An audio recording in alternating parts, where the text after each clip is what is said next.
இந்த பறையர் என்ற குடி என்பது மலையில் ஆதியில் வாழ்ந்தார்கள் அப்படிங்கிற வரலாறு தக்க வச்சிருக்கு. இப்ப சொல்லுங்க, பறையர் அடிச்சுட்டு ஆதி திராவிடர்னு சர்டிபிகேட் கொடுக்கறாங்க இந்த தெலுங்கர்கள். இந்த பனைமரத்தை அடிப்படையாக கொண்டு வாழ்ந்த மக்கள் தங்களை ஆனார் என்று அழைத்தனர். அது காலப்போக்கில் சானார் என்று மறுவுச்சு. இதுல எங்க இழிவு இருக்கு? 5ஆம் தமிழ்ச்சங்கம் ஆட்சிக்கு வந்துச்சு அப்படின்னா எஸ்சி, பிசி, எம்பிசி இந்த வகுப்புகள் முற்றிலுமாக தடை செய்யப்படும். அது நாம் தமிழர் கட்சியிலே 12 சீட்டு தெலுங்கர்களுக்கு ஒதுக்கிருக்காங்க, 6 சீட்டு பிராமணர்களுக்கு ஒதுக்கிருக்காங்க. அது எப்படிங்க நாம் தமிழர் கட்சி? சௌராஷ்டிரர்களுக்கு ஒண்ணு. நாம் தமிழர் கட்சின்னு ஒரு கட்சி இருக்கு. அவங்கள்ட்ட கொஞ்ச காலமாவே ஒரு கேள்வி கேட்டுட்டு இருந்தாங்க, யார் தமிழர் அப்படிங்கிற கேள்வி. அதுக்கு அவங்களால சரியான விளக்கமே கொடுக்க முடியல. நீங்க நிறைய டிவி சேனல் பேட்டிகள்ல பார்த்திருப்பீங்க, சீமான் அவர்களால அதுக்கான விளக்கத்தை கொடுக்கவே முடியல. தமிழ் மொழியை தாய்மொழியை கொண்ட தமிழர்கள், தெலுங்கர்களும் தமிழை நல்லா தான் பேசுவாங்க, மலையாளிகள் தமிழர்களை விடவும் நல்லா தமிழ் பேசுவாங்க. சோ இந்த மாதிரியான சூழல் இருக்கு. அப்ப யார் தமிழர்? அதுக்கு சரியான வரையறை 5ஆம் தமிழ்ச்சங்கம் தான் முதல்ல வச்சோம். தமிழை தாய்மொழியாக கொண்ட தமிழ் குடியில் பிறந்த தாய்க்கும் தந்தைக்கும் பிறப்பவர்களே தமிழர்கள். அவர்களே தமிழ்நாட்டை ஆள வேண்டும். தமிழ் தெரிஞ்ச அவன் தமிழன் ஆயிடுவான், தமிழ் உணர்வு இருக்கிறதுனால அவன் தமிழன் அப்படி நம்ம இருக்க முடியாது. தமிழனின் விந்துக்கு பிறந்தவன் தான் தமிழன், தமிழனுடைய ரத்தத்தில் பிறந்தவன் தான் தமிழன். இந்த அடிப்படையை முதல்ல 5ஆம் தமிழ்ச்சங்கம் தான் வச்சது. சாதி வேணுமா அப்படிங்கிறது. ஏன்னா யார் தமிழன் அப்படின்னா, நான் தமிழன் அவன் சொல்லிடுவான். நீ யாருன்னு கேட்டனா அவன் நாயுடுவான். நாயுடு எப்படி தமிழர் ஆவாரு? ஒரு பறையர் தமிழர் ஆவாரு, ஒரு மல்லர் தமிழர் ஆவாரு, ஒரு கள்ளர் தமிழர் ஆவாரு, தேவர், முதலியார், நாடார் இவர்கள் தான் தமிழர்கள். தமிழ் கொடியில் பிறந்தவர்கள் தான் தமிழர்கள். இதை நம்ம என்னைக்குமே மறந்துடக்கூடாது. அப்ப சாதி, இதனால பல பிரச்சனைகள் இருக்கு. சாதி ஒழிக்கணும்னு சொல்றாங்க, ஆனா சாதி ஒழியப்படக்கூடாது. சாதிகள் எப்படி தோற்றம் கொண்டுச்சு அப்படின்னு நான் சுருக்கமா சொல்லிடுறேன். ஆதியில முதல்ல மனுஷன் தமிழர்கள் வாழும் போது நம்ம தரையில இருந்திருந்தாலும் மலையில தான் அதிகமா போய் வாழ்ந்தோம். ஏன்னா மலையில தான் இயற்கையான குகைகள் இருக்கும். மிருகங்கள் அந்த மாதிரி எதனா வந்துச்சுன்னா கூட அதுகிட்ட இருந்து நம்மளை தற்காத்து கொள்ள முடியும். அப்ப ஆதியில தமிழர்கள் மலையில தான் வாழ்ந்தாங்க. எந்த இனத்துக்கும் இல்லாத ஒரு கான்செப்ட், அதாவது திணை கான்செப்ட்னு சொல்லுவோம். குறிஞ்சி, முல்லை, மருதம், நெய்தல், பாலை, இது தமிழர்களுக்கு மட்டும்தான் இருக்கு, வேற எந்த இனத்துக்குமே கிடையாது. அப்ப குறிஞ்சியே நம்ம முதல்ல வைக்கிறோம்னா, நம்ம குறிஞ்சினா மலையும் மலை சார்ந்த இடமும் அப்படின்னு அர்த்தம். இப்ப குறிஞ்சில தான் தமிழர்கள் வாழ்ந்தாங்க. குறிஞ்சினா என்ன சொல்லுவோம்? மலையும் மலை சார்ந்த இடமும். மலைக்கு தமிழ்ல வரைன்னு ஒரு பேர் இருக்கு. வார், வரை அப்படிங்கிற தமிழ் சொற்கள் இருக்கு. அந்த வரையில் வாழ்ந்தவர்கள் வரையர் என்று அழைக்கப்பட்டனர். அது காலப்போக்கில் பறையர் என்று மாறியது. இது திணைக்குடிக்கான பெயர். இது இழிவானதல்ல. இந்த பறையர் என்ற குடி என்பது மலையில் ஆதியில் வாழ்ந்தார்கள் அப்படிங்கிற வரலாறு தக்க வச்சிருக்கு. இப்ப சொல்லுங்க, பறையர் அடிச்சுட்டு ஆதி திராவிடர்னு சர்டிபிகேட் கொடுக்கறாங்க இந்த தெலுங்கர்கள். ஆதி திராவிடர்கள்னா இன்னைக்கு திராவிடர் போர்வையில் இருக்கிறது யாரு? தெலுங்கர்கள் இருக்காங்க. இன்னொரு 200-300 வருஷம் கழிச்சு அவங்களும் அவங்க சர்டிபிகேட்டை மாத்திட்டு இப்பவே இசைவேளாளர்கள் மாத்திட்டாங்க. இசைவேளாளர்கள் யாரு? முதலியார்கள்ன்றவாங்க. ஆனா இசைவேளாளர்கள் முதலியார்களா சொல்ல முடியாது. இன்னைக்கு இசைவேளாளருக்கும் தமிழர்களை அணைச்சு விடுறதுக்கு வாய்ப்பு இருக்கு. அவங்க சின்ன மேளம் சமூகம். எங்க ஊர்ல எல்லாம் எங்க மக்கள் எங்கிட்ட கேட்பாங்க, ஸ்டாலின் நம்ம அப்படின்னு, ஏன்னா அவர் முதலியாருன்னு சொல்லிட்டு. அவங்க சின்ன மேளம் சமூகத்தை சார்ந்தவர்கள் தமிழ்நாட்டுக்குள்ள தமிழர்களை ஆள்வதற்காக தங்களுடைய சுயசாதியை மறைத்து இசையில எழுதுங்க வேளாளர், இசை வேளாளர் அப்படிங்கிற சாதி பெயரை மாத்தி முதலியார் பட்டத்துடன் திரிகிறார்கள். பாருங்க எவ்வளவு பெரிய சூழ்ச்சின்னு. மலையில தான் நம்ம வாழ்ந்தோம். மலையில நம்ம என்ன பண்ணோம்? மலை மக்களுடைய பொதுவான பேர் பறையர்னு சொல்லியாச்சு. மலையில என்ன பண்ணிருப்போம்? ஒரு சிலர் இசைக்கருவிகளை வடிவமைச்சிருப்பாங்க. சில பேர் வேட்டையாடுற வேலையை செஞ்சிருப்பாங்க. வேட்டையாடிய வேலையை செய்தவர்கள் வேடுவர். சிலர் பனைமரம் ஏறினார்கள், அவர்கள் சாணார்னு சொல்லுவோம். சாப்பாட்டுக்காக பனைமரம் அப்படிங்கிறது தமிழ் தேசிய இனத்தின் அடையாளம். அது எப்படிங்க இழிவாகும்? சாணார் என்ற சொல் எப்படி இழிவாகும்? இதுக்கு ஒரு சின்ன விளக்கத்தை கொடுத்துறேன். பனைமரம் வந்து தென்னை மரம் மாதிரி விருந்து இருக்காது. அதோடைய அந்த மண்டப்பகுதி வந்து பாத்தீங்கன்னா கொஞ்சம் சுருங்கி இருக்கும். அது தூரத்துல இருந்து பார்க்கும்போது ஆண் உறுப்பு போன்று காட்சி தரும். அதனால ஆதியில பனைக்கு வந்து ஆண் அப்படிங்கிற பேர் இருந்துச்சு. இந்த பனை மரத்தை அடிப்படையாக கொண்டு வாழ்ந்த மக்கள் தங்களை ஆனார் என்று அழைத்தனர். அது காலப்போக்கில் சானார் என்று மறுவிச்சு. இதுல எங்க இழிவு இருக்கு? இது வந்து தமிழனுடைய வரலாற்றை தக்க வச்சு தானே இருக்கு. ஆனா இன்னைக்கு அது இழிவுன்னு சொல்லி நம்மள்ட்ட பரப்பிட்டாங்க. அதே மாதிரி நாட்டை ஆண்டவர்கள் நாடார்கள், இப்படி தமிழர்களுடைய ஒவ்வொரு சாதியும் தமிழனுடைய வரலாறை தக்க வச்சிருக்கு. இந்த சாதிகள் எல்லாமே வந்து திணை வழி இருக்கு. அதுக்கப்புறம் வந்து நம்ம விவசாயம் பண்றோம். முதலில் விவசாயம் செய்தவர்கள் முதலியார்கள். முதலியார்கள் வந்து பூர்வீகத்துல புன்சை நில விவசாயிகளாக இருந்தாங்க. பருத்தியும் புன்சை பயிர் தான். அதனால நெசவாளர்களாகவும் அறியப்பட்டார்கள். உலகின் முதல் உழவன் வந்து கடவுள் முருகர் தான். 10,500 ஆண்டுகளுக்கு முன்பு முதலியார் குடிகளுக்கு வந்து நெசவு செய்யறதுக்கு முன்னாடியே தச்சர் குடி இருக்கு. ஏன்னா நம்ம அந்த இதை செய்யறதுக்கு வந்து தச்சர் வந்து அவசியம். அதுக்கு முன்னாடி நம்ம அந்த நார் இருக்கும்ல, வாழை நார், இதுலதான் நம்ம அந்த துணியெல்லாம் தச்சு போட்டுட்டு இருப்போம். அப்ப வந்து நம்ம காட்டுல வாழ்ந்துட்டு இருந்தோம். அதுக்கப்புறம் தான் வந்து மருதக்குடியை வந்து உருவாக்குறோம். அதுக்கப்புறம் தான் அடுத்தடுத்த தொழில் குலங்கள் இப்படி எல்லாம் வருது. சோ இந்த மாதிரி தமிழனுடைய எல்லா குடிகளும் தமிழருடைய வரலாற்றை தக்க வச்சிருக்கு. இத வெளியில இருந்து ஒரு குழு வருதுங்க. இன்னைக்கு உலக தாண்டிட்டு இருக்கவங்க யாருன்னு பாத்தீங்கன்னா யூதர்கள் சொல்லுவாங்க, கேள்விப்பட்டிருப்பீங்க. இந்தியாவில இந்த யூதர்களுக்கு பேர் வந்து பிராமணர்கள் அர்த்தம். இவங்க என்ன பண்றாங்க, இங்க உள்ள வந்ததுக்கு அப்புறம் மற்ற நாட்டெல்லாம் பாத்தீங்கன்னா இப்ப இங்கிலீஷ்காரன் எல்லாம் வெள்ளையாவே இருப்பான். ஆனா அவனும் சாதி பட்டம் போட்டுக்கிறான். சாரால் கார்பெண்டர், டெய்லர் ஷிஃப்ட். டெய்லர்னா துணி தைக்கிறவங்க, கார்பெண்டர்னா ஆசாரி தொழில் செய்றவங்க. இந்த மாதிரி அவங்களுக்குள்ளே குடிப்பெயர் இருக்கு. ஆனா அவங்க எல்லாம் ஒரே நேரத்தில் இருந்தாங்க. அவங்களுக்குள்ள ஏற்றத்தாழ்வு இல்லை, ஏன்னா அவங்க எல்லாம் ஒரே நேரத்தில் இருந்தாங்க. இதே நீங்க ஆப்பிரிக்கா பக்கம் போனீங்கன்னா அந்த தட்பவெப்ப சூழல் வந்து பாத்தீங்கன்னா ரொம்ப கடுமையான வெயில். அதனால அந்த மக்கள் கருப்பா இருந்தாங்க. எல்லாருமே கருப்பா தான் இருப்பாங்க. வீட்டுல வேலை செஞ்சாலும் சரி, வெளியில வேலை செஞ்சாலும் சரி, கருப்பாக தான் இருப்பாங்க. ஆனா இந்தியா நிலப்பரப்பு பாத்தீங்கன்னா ரொம்ப வெப்பமும் இல்லாம ரொம்ப குளுமையும் இல்லாம ஒரு மிதமா இருக்கும். அப்ப இங்க உள்ள வெயில வேலை செய்யற உழவர் குடி வந்து பாத்தீங்கன்னா கருப்பா தான் இருப்பாங்க. வீட்டுக்குள்ள இருந்து வேலை பார்க்குற தச்சர் குடியோ இல்ல செட்டியார் குடியோ இதெல்லாம் பாத்தீங்கன்னா கொஞ்சம் மாநிலமா இருப்பாங்க. அரச குடும்பங்கள் வந்து பாத்தீங்கன்னா வெள்ளையா இருப்பாங்க. ஆனா அந்த வெளியிலிருந்து வந்த யூதர்கள், அதாவது இன்று பிராமணர்களாக அறியப்படக்கூடிய இவர்கள் வந்து வெள்ளையாக இருந்ததுனால இவங்க என்ன பண்றாங்க, இவங்களை நம்மளை அடிமைப்படுத்தி ஆள்றதுக்கு வர்ணாசிரம பட்டம் உருவாக்குறாங்க. நான் மேல, அவன் மட்டும் மேலன்னு சொல்லிட்டோம்னா நம்ம எல்லாரும் கீழே அப்படின்னு சொல்லிட்டோம்னா நம்ம எல்லாம் சேர்ந்து அவனை சண்டைக்கு போடுவோம். ஒரே காரணத்தினால நான் மேல, எனக்கு அடுத்து நீங்க எடுத்துக்கோங்க, நீங்க அரசர்கள்ல நீங்க இருந்துக்கோங்க. ஏன்னா இவனுக்கு வந்து கடவுளின் பிள்ளை.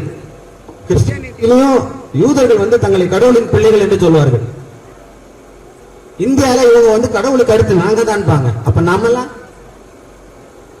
இவங்க என்ன பண்றாங்க, எனக்கு அடுத்து ராஜாக்கள் அப்படின்றாங்க. அவங்களுக்கு அடுத்து பாத்தீங்கன்னா வைசியர்கள் இருப்பாங்க. வைசியர் என்ற சொல்லு கூட தமிழ் சொல், வைத்து ஈபவர், அது சமஸ்கிருதம் சொல்லுவாங்க. உலகில் உள்ள அனைத்து மொழிகளும் தமிழ் மொழியில் இருந்து உருவான மொழிகள் தான். அதுக்கு எடுத்துக்காட்டு ரெண்டு சொல்றேன். ஹரிசாண்டல் ஒரு வேர்டு கேள்விப்பட்டிருக்கீங்க ஆங்கிலத்தில். ஹரிசாண்டல் சொல்லுவாங்க. இந்த மாதிரி ஷேப்ல நம்ம செல்போன் வந்து கமெண்ட் வச்சா அப்படி இருக்கும், அப்படி இருக்கும். ஹரி வந்து யாருன்னு உங்களுக்கு தெரியும், நம்ம கடவுள்.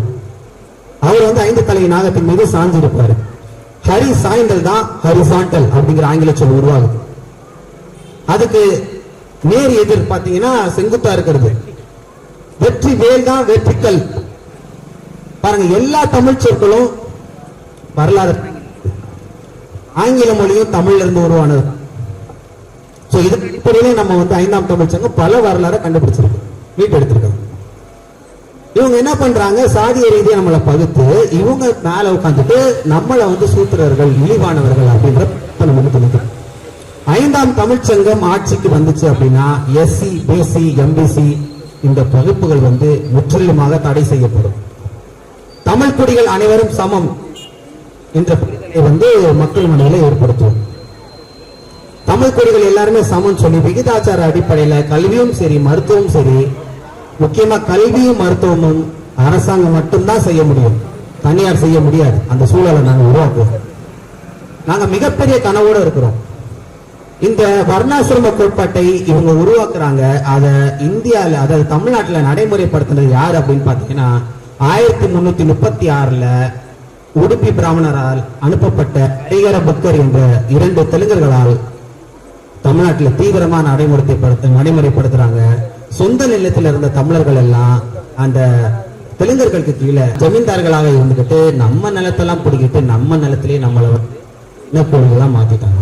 இன்னைக்கு இன்னைக்கு வரைக்கும் தெலுங்கர்களுக்கு கீழே நம்ம அடிமை வருது. யாருக்கு வாக்கு செலுத்தலாம் அப்படின்னு திமுக வாக்கு செலுத்துவோம். திமுக தான் மதசார்பற்ற கூட்டணி அப்படின்பாங்க.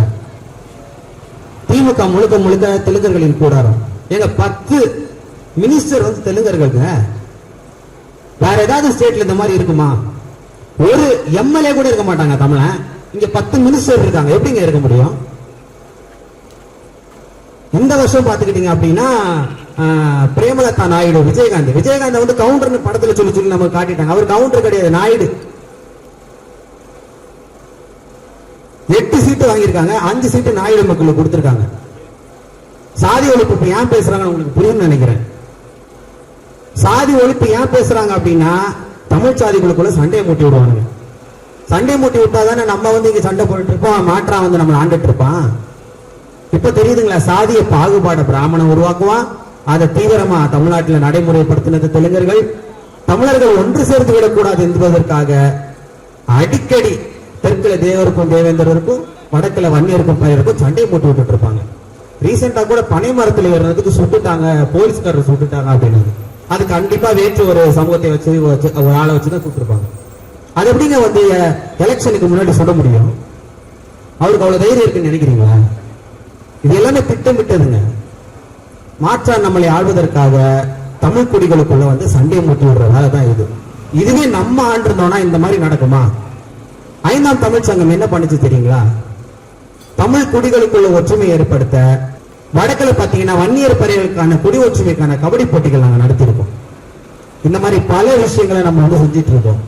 அதனால இந்த 700 வருஷமா தெலுங்கர்கள் நம்ம ஆண்டுட்டு இருக்காங்க. நீங்க அந்த கட்சி மட்டும் இல்ல, டிஎம்கே மட்டும் இல்ல, நீங்க விஜய் எடுத்துக்கிட்டாலும் அவர் கன்னட தெலுங்கர். அவர் வந்து முதலியார்னு சொல்லிட்டு இருக்காங்க. அவங்க அப்பா அம்மா தவிர வேற யாராவது ஒருத்தர் முதலியார்னு காட்ட சொல்லுங்க, நம்ம நம்பலாம். அவரு கீழே இருக்க புசியானந்த் அவரோட பொதுச் செயலாளர், அவர் ஒரு தெலுங்கர். அவருடைய கட்சியில முக்கிய பொறுப்புல இருப்பாரு ஆதவ் அர்ஜுனா ரெட்டி. அவர் ரெட்டியார், தெலுங்கு சமூகத்தை சார்ந்தவர். அவங்களுடைய அரசியல் வியூகத்தை வகுக்கக்கூடிய ஜான் ஆரோக்கியசாமி, அவர் ஒரு தெலுங்கர்.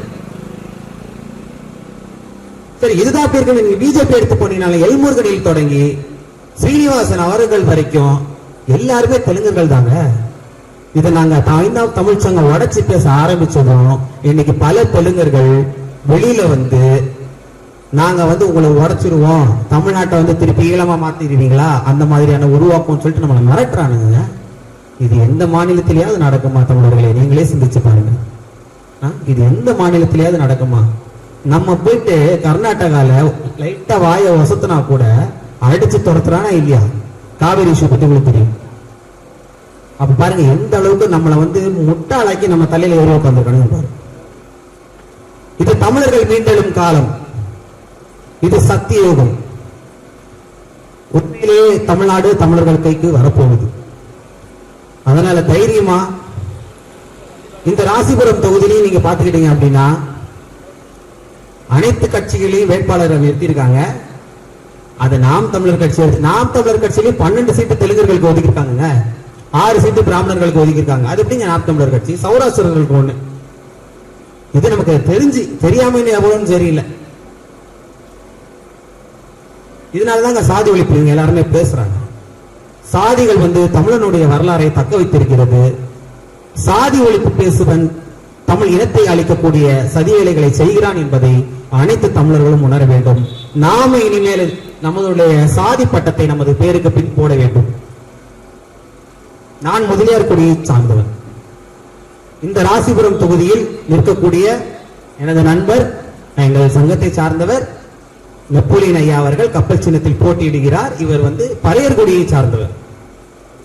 இந்த தொகுதியிலே டிஎம்கே சார்பாகவும் ஏடிஎம்கே சார்பாகவும் டிவிகே சார்பாகவும் என்டிகே நாம் தமிழர் கட்சி சார்பாகவும் அருந்ததியர் சமூகத்தை சார்ந்தவர்கள் போட்டியிடுகிறார். 4 பேருமே அருந்ததியர் சமூகம் தான், ஒரு தமிழ் குடி கூட இல்லை. எனவே இந்த சூழ்ச்சியை தமிழர்கள் உணர்ந்து கொண்டு ஒரு தமிழர்கள் ஒரு உண்மையான ஒரு தூய தமிழனுக்கு வாக்களிக்க வேண்டும் என்று கேட்டுக்கொள்கிறோம். இந்த தொகுதி மட்டும் இல்லைங்க, தமிழ்நாட்டில் பல தொகுதிகளில் சுயேட்சையாக 5ஆம் தமிழ்ச்சங்கம் அனைத்து தமிழ் குடி உறவுகளும் நம்ம களம் காண்கிறோம். கட்சிகளுக்கு மேல் நம்ம வாக்கை செலுத்தக்கூடாதுங்க. கட்சின்றது ஒரு போலியான ஒரு அன்பு சிஸ்டம். அமெரிக்கால வந்து பாத்தீங்கன்னா ரிப்பப்ளிக் டெமோக்ராட்டிக் சொல்லிட்டு 2 கட்சி இருக்கும். இந்த 2த்துக்கு தான் மாத்தி மாத்தி ஓட்டு போட்டுட்டே இருக்கணும். இந்தியாவை பாத்தீங்கன்னா பிஜேபி காங்கிரஸ், இந்த 2த்துக்கு தான் நீங்க மாத்தி மாத்தி ஓட்டு போட்டுட்டே இருக்கணும். தமிழ்நாட்டில் அதிமுக திமுக. தமிழர்கள் வெளிப்படுகிறோம் தெரிஞ்சதுக்கு அப்புறம் தான் இன்னைக்கு 4 முனை போட்டி 5 முனை போட்டின்ற கதைகள் எல்லாம். இது ஒரு நமக்கு சாதகமான காலங்க. தமிழர்கள் மீண்டல இது ஒரு சாதகமான காலம். ஏன்னா நம்மளுடைய டார்கெட் வந்து அதிகம் கிடையாது, கொஞ்சம் கம்மி தான். அதனால நம்ம வெற்றி பெறத்துக்கு அதிகமான வாய்ப்புகள் இருக்கு. தமிழர்கள் நாங்க மட்டும் இல்லாம இங்க இருக்கக்கூடிய அனைத்து தமிழ் உறவுகளும் உங்க உறவினர்களுக்கு பகிருங்கள். நாம் பேராபத்தான சூழலில் இருக்கிறோம்.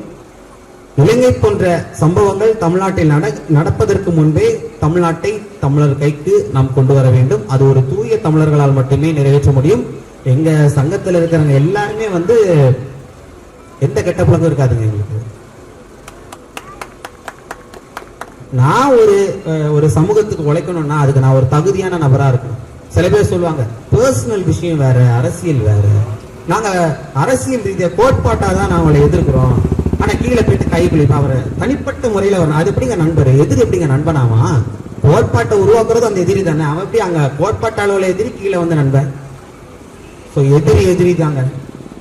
அதனால தமிழ் குடியின் உறவுகள் இனிமேல் பல விஷயங்கள் இருக்கு. நேரம் இல்லாத காரணத்தால முடிச்சுக்கிறோம். அனைவரும் இந்த ராசிபுரம் தொகுதியில் உள்ள திரு நெப்போலியன் பரையரையா அவர்களுக்கு கப்பல் சின்னத்தில் வாக்களித்து ஒரு தூய தமிழரை இந்த ஆட்சி கட்டிலில் அமர்த்துவோம். நாங்கள் வந்து சாதியை பேருக்கு பின் போட்டுக் கொள்வோம். எங்களுக்குள் எந்த வேறுபாடும் இல்லை. நீங்க சாதி ஒழிப்பு எவ்வளவு பேசினாலும் அவன் எண்ணத்துல கண்டிப்பா இருக்குங்க. அதை ஒழிக்கவே முடியும். அவன் எந்த மதத்துக்கு மாறினாலும் சரி, அவன் மனசுக்குள்ள இருக்கும். ஆனா நாங்க அதனுடைய ஆழத்திலிருந்து அதனுடைய வேரிலிருந்து உண்மை வரலாற்றை மீட்டெடுத்ததால எங்களுக்குள்ள ஒரு மிகப்பெரிய புரிதல் இருக்கு. எங்க மனதளவுல நாங்க சாதி பார்க்கறது இல்லைங்க. ஏன்னா நம்ம எல்லாருமே பரையர்குடியில் இருந்தவமான கிளைகள் தான் அப்படிங்கிற ஒரு புரிதல்ல தான் இருக்கும். ஆட்சி அதிகாரம் என்பது தமிழன் கைக்கு வர வேண்டும். தமிழ்நாட்டை தமிழரே ஆள வேண்டும். அதனால் திரு நெப்போலியன் ஐயா பரையர் அவர்களுக்கு கப்பல் சின்னத்தில் வாக்களிக்குமாறு அன்போடு கேட்டுக்கொள்கிறேன். நன்றி. இதை வந்து உங்க உறவினர்களுக்கெல்லாம் பகிருங்க. எங்களால முடிஞ்சது இன்னைக்கு இது இடத்துக்கு தான் வர முடிஞ்சது. இப்போ நீங்க உங்களுடைய உறவினர்களுக்கெல்லாம் சொல்லணும். நான் வேண்டி விரும்பி கேட்டுக்கொள்கிறேன்.